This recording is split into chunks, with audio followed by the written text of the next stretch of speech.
अस्सलाम वालेकुम। We are doing June 1941 today. सबसे पहले पेपर का थ्रेशोल्ड देख लो। It is 22 out of 30 for A grade in that paper.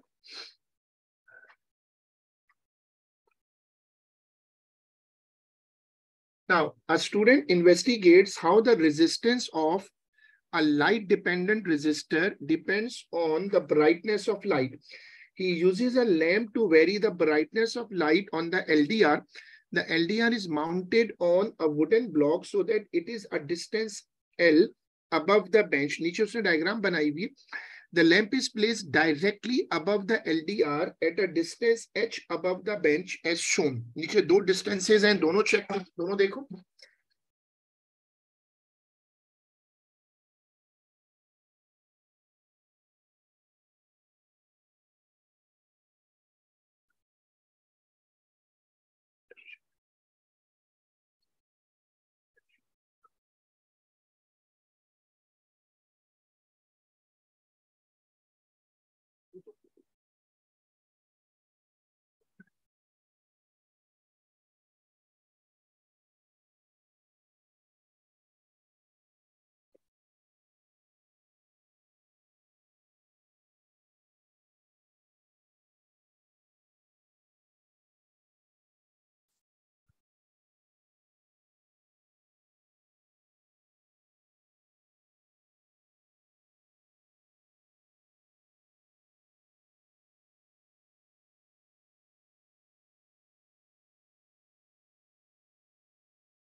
जून 19 हम लोग जून 1941 कर रहे हैं and this is the first question we have started. और पहले क्वेश्चन को यहां से रीड कर लो.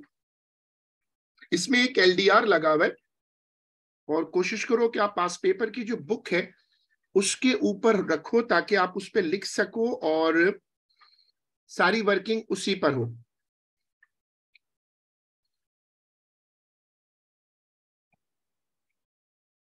ठीक है. इसलिए एलडीआर के ऊपर एक लैंप लगाया हुआ है. एलडीआर क्या होता है? LDR actually is a light dependent resistor. LDR की रेजिस्टेंस जो है वो लाइट के साथ साथ, लाइट के जो है एलडीआर की रेजिस्टेंस होती है वो लाइट के साथ साथ चेंज होती है. तो अब तुम इसको अगर सामने रखते हो तो यू कैन सी एलडीआर के बिल्कुल ऊपर लगी हुई है वो.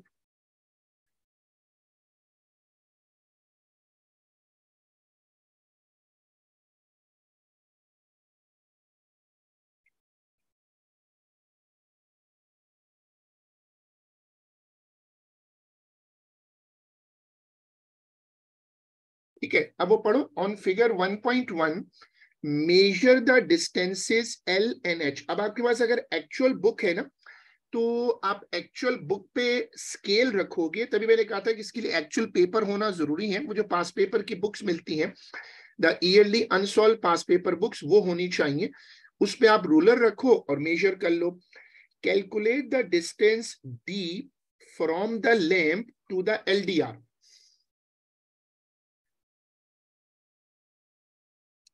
Calculate the distance D from the lamp to the LDR. अब इसका जो डिस्टेंस डी है वो आपको मेजर करना है. एल और एच मेजर कर लो. जब आप एल और एच मेजर कर लोगे ना तो एल और एच को माइनस करोगे तो डी आ जाएगा. तभी उसने वर्ड इस्तेमाल किया कैलकुलेट. ऊपर वर्ड इस्तेमाल किया मेजर. तो मेजर और कैलकुलेट का difference you have to remember. आप इसमें जो भी रीडिंग होगी, हाँ, तो एज इट इज उसको कोशिश करो कि बुक परचेज कर लो क्योंकि अभी तो टाइम है. अभी तो आपके पास मॉक्स भी हैं और सीआई भी है. तो आप इसकी मार्केट में बुक आती है ईयरली अनसॉल्व. तो जो ईयरली अनसॉल्व बुक आती है वो परचेज कर लो. अभी आप स्क्रीन पे देख लो. ठीक है. तो ये तो बहुत आसान है. जो भी आप रीडिंग लोगे, जो भी रीडिंग लोगे वो रीडिंग आपको माइनस करके यहाँ लिखनी है. The student uses a ruler to measure H. One difficulty that the student has when making this measurement, अब जो स्टूडेंट है वो h को मेजर करना चाहता है. अब h जो है वो जब मेजर करने की कोशिश करेगा तो लैंप आगे है, लैंप टेबल के ऊपर है ना, तो लैंप तक एक्सेस करना मुश्किल है, क्योंकि रूलर जब रखेगा तो वो वुडन ब्लॉक तक आ जाएगा. जब वो रूलर रखेगा तो वो वुडन ब्लॉक तक आएगा. अब वुडन ब्लॉक को वो टच करने की वजह से आगे उसकी जो पोजीशन है वो ब्लॉक हो जाएगी. if I put the block, if I put the ruler like this, तो देयर इज अ गैप. देखो यहां पर गैप आ रहा है ना, इसको कहते हैं डेड डिस्टेंस. इसकी वजह से रूलर इसके साथ पूरा बिल्कुल कंसाइल नहीं करेगा. तो आप लिख दो there is a dead distance, there is a dead distance between the ruler, there is a dead distance between the ruler and the LDR.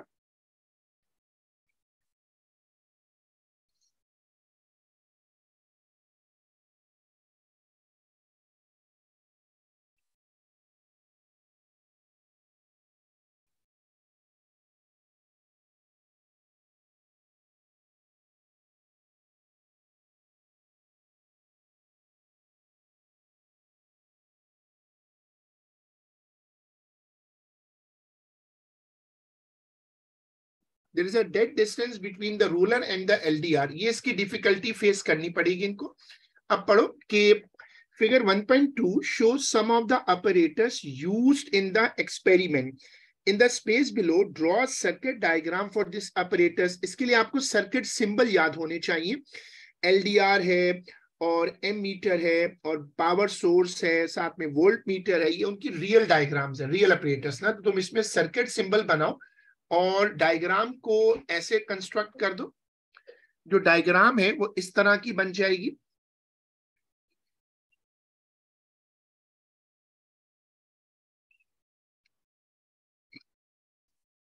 इसको कॉपी कर लो.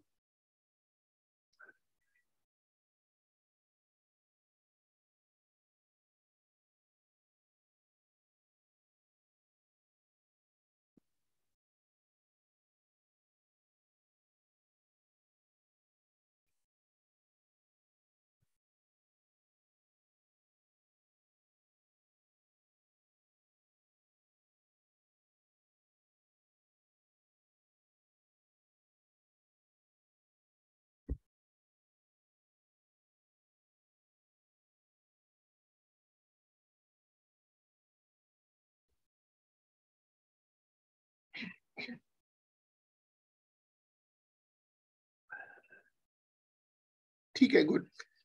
और इसके बाद आपके पास अगर ग्राफ पेपर हो तो आप ले आइएगा, बिकॉज इसमें आपका बुक अभी नहीं है, तो यू कैन यूज आप लूज ग्राफ पेपर, अगर आपके पास कोई भी ग्राफ पेपर हो.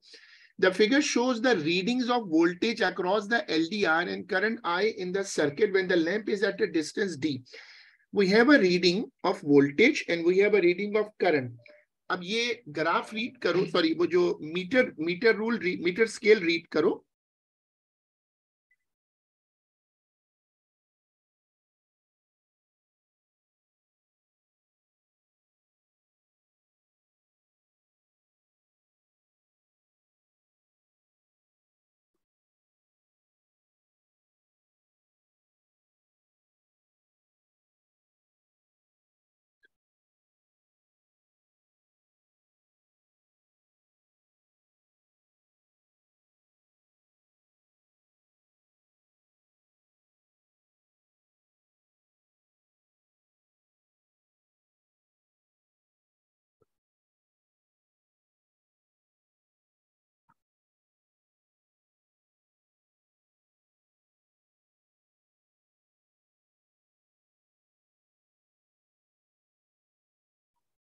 वैल्यू कंपेयर करो और फिर नीचे फॉर्मूला में डाल के, वेरी गुड, इसमें वैल्यूज कंपेयर करो, लेकिन वो नीचे वाला 77 है.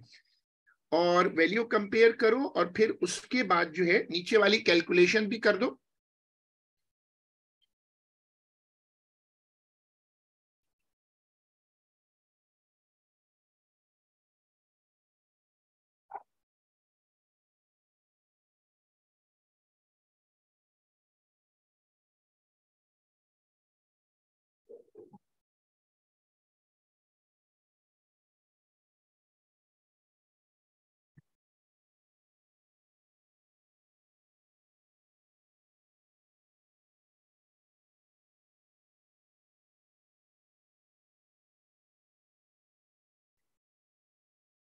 ठीक है, अब ये रीडिंग कैलकुलेट हो गई।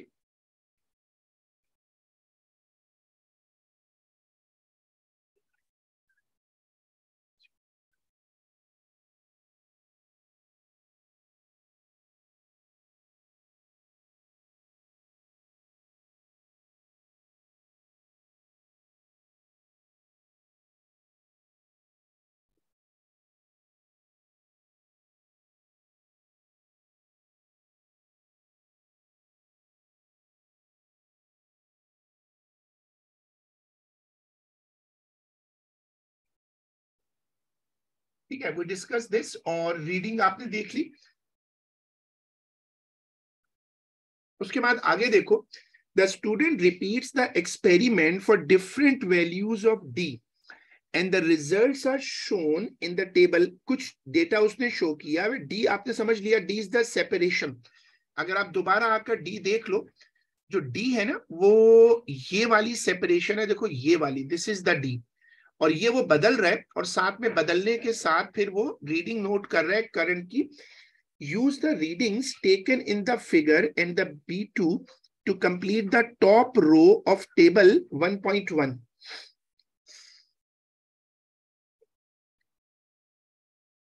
Plot the graph of current on y-axis against D on x-axis. Start your axis from 0, 0. अब इसमें एक स्मूथ कर्व बनाना है, तो आइडियल ये कि आप एक ग्राफ पेपर ले आओ। जब आप ग्राफ बनाओगे तो आप मुझे शो कर दो साथ में। इसमें जो करंट आ रहा है वो है 77।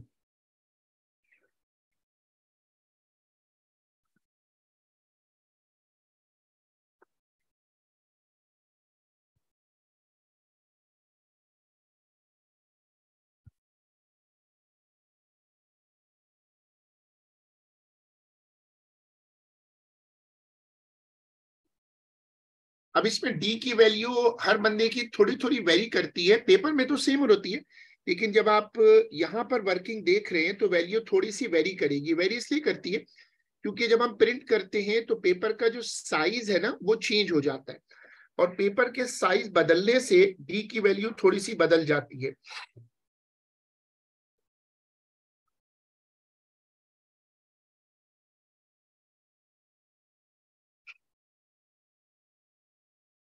देखो, आपको ग्राफ पेपर चाहिए and you have to draw a smooth curve.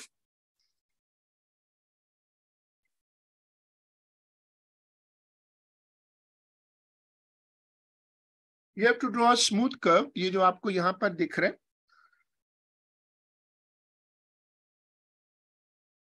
ठीक है, अब इसमें टेबल आपके सामने, डी की वैल्यू उसमें नहीं है क्योंकि डी की वैल्यू जो है वो कोई वैल्यू अंदाजे से रख लेते और हम उसको प्लॉट करना शुरू करते।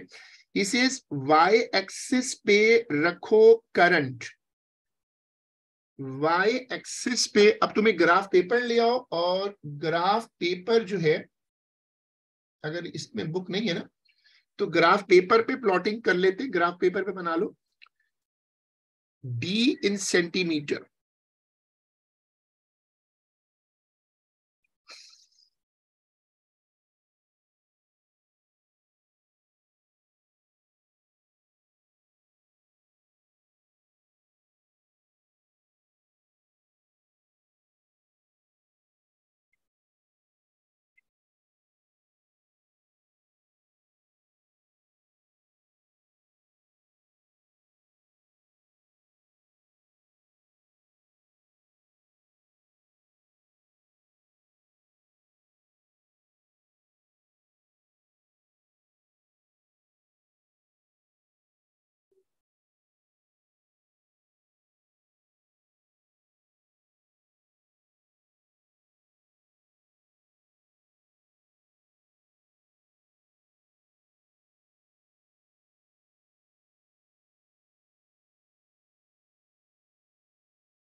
अली हम कर रहे हैं जून 1951, सॉरी 41, जून 1941।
ठीक है, अब इसका ग्राफ प्लॉट करना शुरू कर दो। ये टेबल है और हमें इसमें करंट की वैल्यू जो है ना वो 10 से लेकर 77 तक गई है। तो हम ये कर लेते हैं कि 10 प्लॉट कर देते हैं। Let's try that. 10, 20, 30, 40, अरे यार फिट नहीं आ रहा।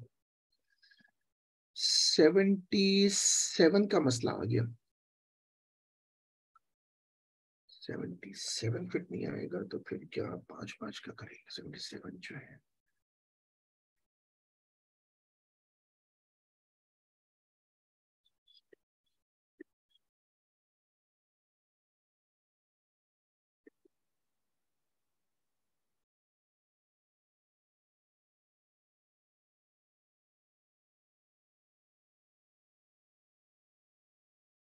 हाँ ये स्केल जो है ना वो सूट नहीं कर रहा हमें।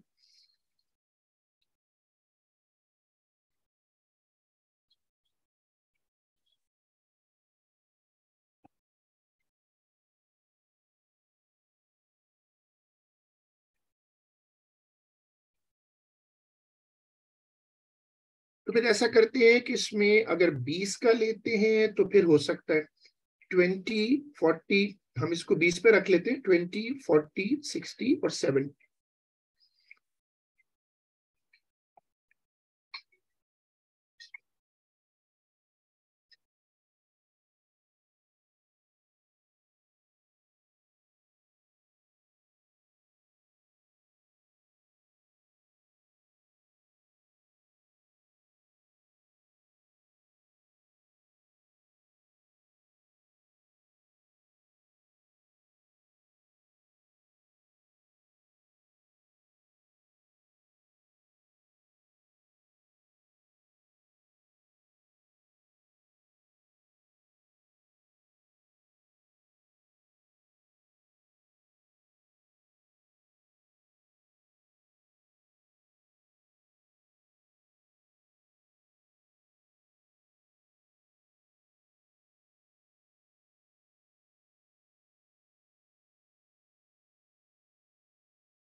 जैन तुमने भी अगर ज्वाइन कर लिया है तो ये टेबल हमारे साथ देख लो। और इसमें 77 एक बड़ा नंबर आ गया और उसकी वजह से थोड़ा सा मसला आ रहा है। तो हम 20 रख लेते हैं, 40 रख लेते हैं, 60 और फिर 80 और फिर 100। और हाँ मैंने भी यही सोचा है, but I have tried the same.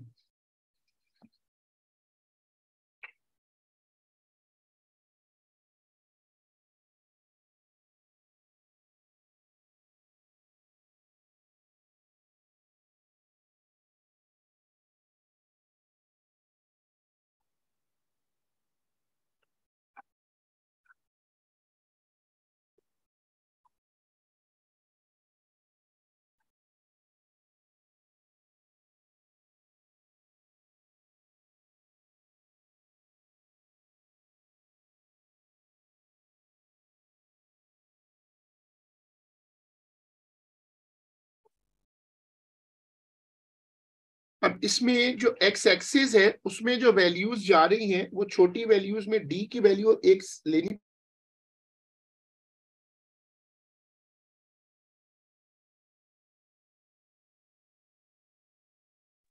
अच्छा जैन तुम एक फेवर कर सकते हो, you have the book right. तो तुम इसमें अगर क्वेश्चन के फर्स्ट पेज पे आ जाओ और तुम ये फर्स्ट पेज का A पार्ट 1 और A पार्ट 2 बता सकते हो from if you have the book. तो तुम ये मुझे ए पार्ट 1 और ए पार्ट 2 रूलर रख के जरा मेजर करके बता दो, सो दैट आई कैन, क्योंकि उससे ना ग्राफ बनाना आसान हो जाएगा।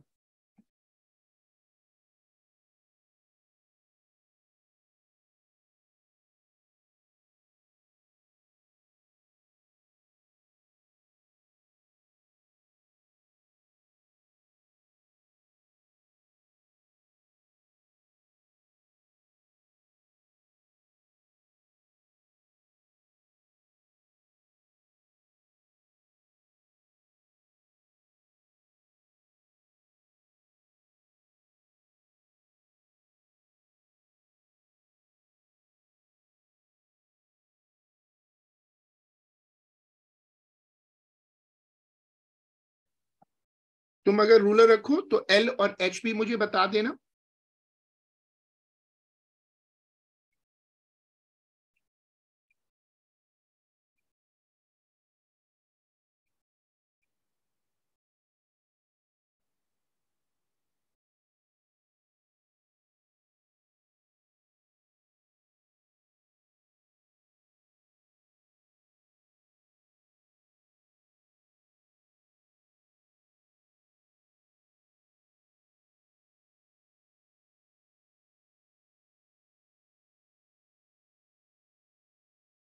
वैल्यूज आए तो मुझे बताना please.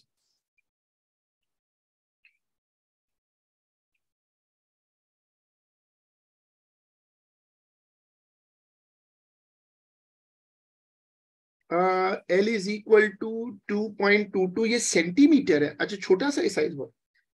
L is equal to 2 लेकिन 2.22 कैसे रीड हो रहा है तुम्हारे पास? स्केल तो बहुत छोटा है। रूलर पे 2.22 कैसे रीड हो रहा है? 2.55, अच्छा।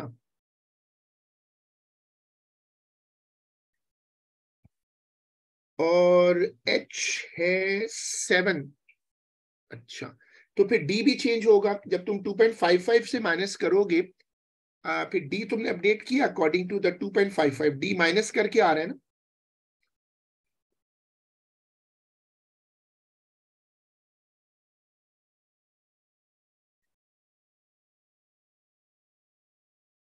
टू पॉइंट एट, हाँ ये सही लग रहा है। तो फिर अपडेट करके डी की वैल्यू भी बता दो।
डी की वैल्यू आ रही है 4.2।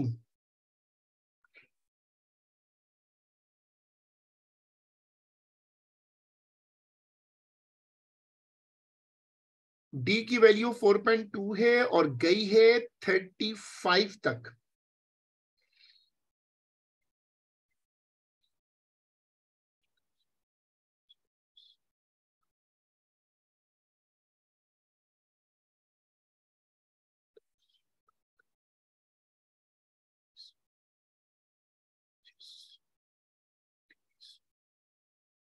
मैंने ये वाला अब स्केल लिया, आप लोग भी स्केल चेंज देख लो और इसको फिर प्लॉट करके मुझे शेयर कर दो व्हाट्सएप पर।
the voltage V is constant throughout suggests how the resistance of the LDR varies with D.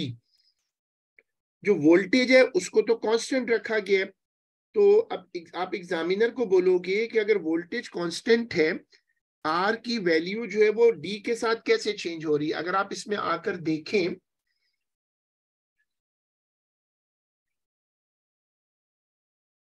तो देखो जो करंट है ना वो डिक्रीज कर रहा है। जब करंट डिक्रीज कर रहा हो तो उसका मतलब होता है कि रेजिस्टेंस तो बढ़ रही है।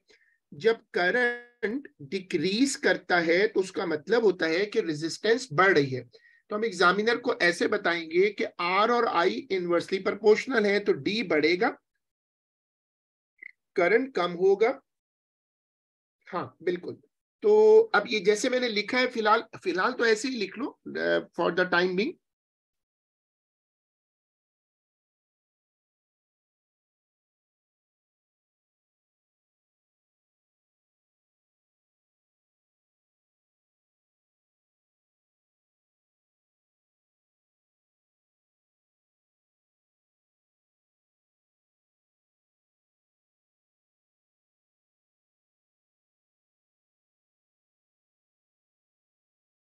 नहीं, वो असल में ना बेसिकली तुम उसको किसी भी ऑर्डर में कर लो। डी इंक्रीज करेंगे, डी की वैल्यू जो है वो यहां पर टेबल में देखो ना, तो डी की वैल्यू बढ़ा रहा है, डी की वैल्यू बढ़ा रहा है। और टेबल देख के देखोगे, टेबल देख के सॉल्व करोगे तो आराम से हो जाएगा। According to the table D is increasing and current is decreasing.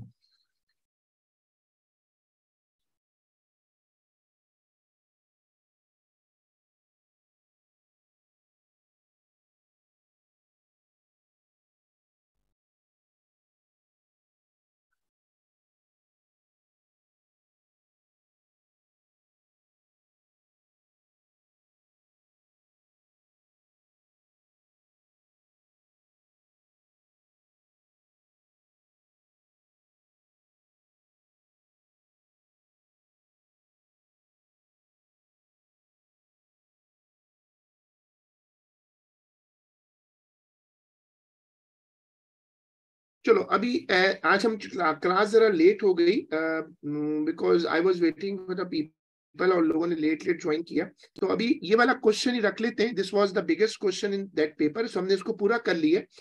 आप इसको फिर हम अगली क्लास में कंटिन्यू करते हैं। तो आज का काम इतना ही है, and we will do it in our next class. अल्लाह हाफिज।